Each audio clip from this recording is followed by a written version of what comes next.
So let's say we get our patient, we set him or her up with the tag volume that we've taken using our ideal body weight calculation, and let's say that we set the patient up with a respiratory rate of 12, meaning the patient is getting a breath every 5 seconds. Now, if we see that our IE ratio is 1 to 3, 1 to 4, then we know that we can go up on our respiratory rate. If we see a 1 to 2 or lower, we're going to realize that that's about as high as we can comfortably go on this patient. It's important to remember that this can change, and compliance can change, elasticity can change, especially with these COVID patients with acute respiratory distress syndrome.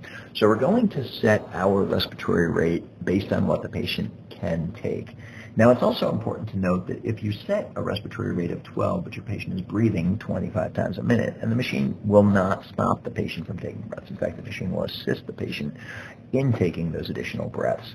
We can't turn down the respiratory rate, or at least we can't turn down the number of breaths that the patient is taking. We can very easily turn down the respiratory rate, but if the patient is initiating 25 breaths per minute, we're not going to be able to, using a ventilator setting, turn the patient's breathing down. Now, increased respiratory rate or faster breathing tends to happen during exercise, during stress, during anxiety, when patients are in pain, all of which are very likely happening while a patient is intubated. So we do need to be cognizant of the respiratory rate that we've set versus the amount of breaths the patient is actually taking.